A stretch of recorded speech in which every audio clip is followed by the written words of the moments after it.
Umat beriman yang terkasih di dalam Kristus,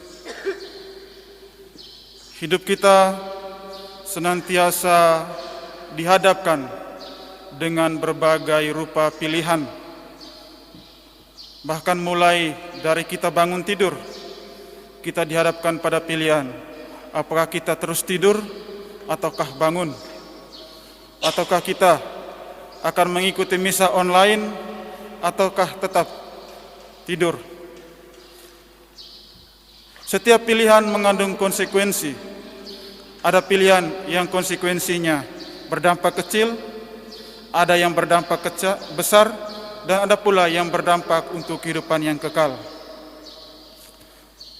Dan Tuhan tidak memaksa manusia untuk memilih sesuai apa yang dikehendaki oleh Tuhan. Manusia diberi kebebasan untuk memilih sesuai dengan apa yang menjadi pilihan dari manusia itu sendiri. Hari ini kita mendengar bangsa Israel dan para murid ditantang untuk menentukan pilihannya. Di bacaan pertama tadi, Yosua menantang bangsa Israel sebelum mereka memasuki tanah terjanji.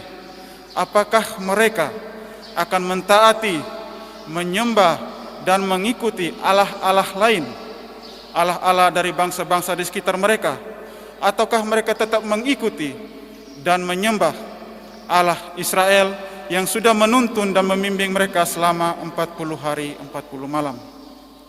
Dan hari ini Yosua dengan tegas menunjukkan kepada bangsa Israel bahwa ia akan tetap memilih Allah yang sudah memberikan kehidupan, yang sudah menuntun mereka ke tanah yang terjanji. Hal ini juga terjadi pada ke-12 murid.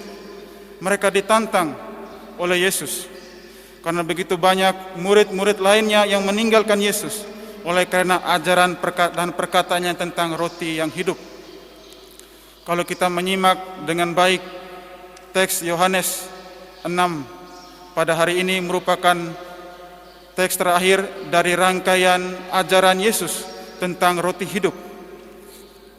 Di akhir ajaran Yesus ini ada orang yang mempercayainya, mengikutinya, menerimanya, dan ada orang yang meninggalkan Yesus, tidak mampu untuk mengikuti apa yang diajarkan oleh Yesus.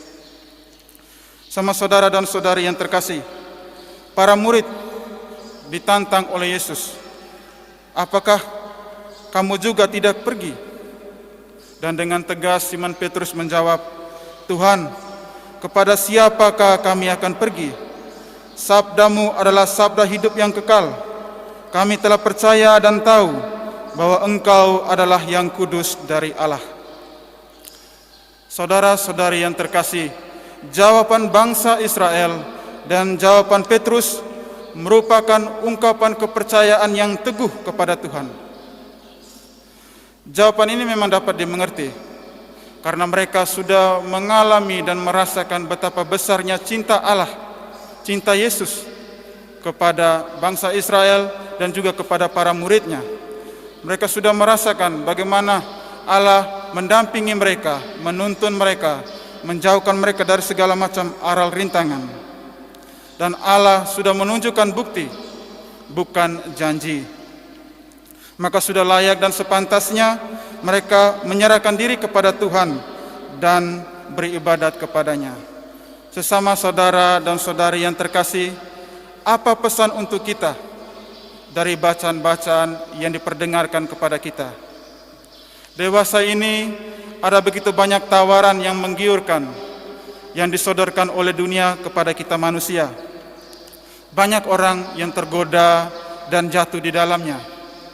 Lihatlah, begitu banyak saudara-saudari kita yang begitu gampang meninggalkan agamanya.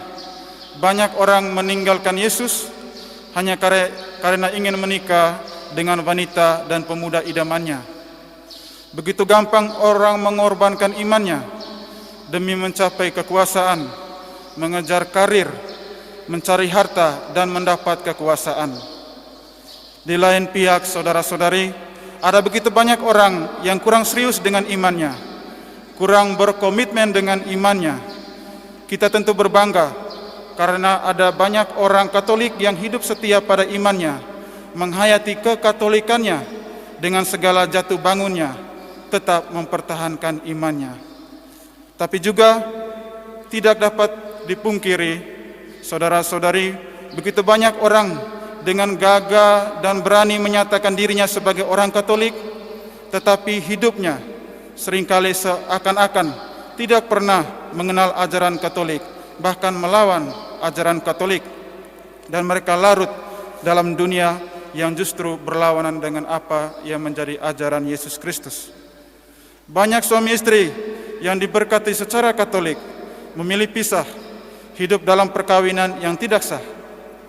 Kurangnya ketaatan istri terhadap suami, kurangnya kesetiaan dan tanggung jawab, serta kesetiaan suami terhadap istri dan anak-anak dalam hidup berkeluarga. Inilah beberapa contoh yang kita jumpai. Masih banyak hal yang kita jumpai dalam kehidupan kita masing-masing. Saudara-saudari yang terkasih dalam Kristus Tuhan, sabda Tuhan hari ini menantang kita untuk membarui kembali iman dan komitmen kita terhadap Yesus Kristus. Kita memilih untuk berkonsekuensi beriman kepada Kristus daripada mempercayakan diri kita pada tawaran duniawi, apalagi meninggalkan Yesus. Menentukan pilihan memang gampang, tetapi untuk mempertahankan pilihan merupakan suatu pekerjaan yang tidak mudah. Pilihan dan keputusan ini, saudara-saudari, menuntut tanggung jawab besar untuk menghidupi iman secara benar, secara konsisten dan konsekuen. Jangan pernah ragu untuk memilih beriman dan berkomitmen kepada Yesus. Tentunya kita tidak ingin menukar kebahagiaan kekal di surga dengan kenikmatan sesaat yang ditawarkan dunia, yang ditawarkan juga oleh dewi-dewi zaman sekarang. Sekali Kristus, tetaplah Kristus. Semoga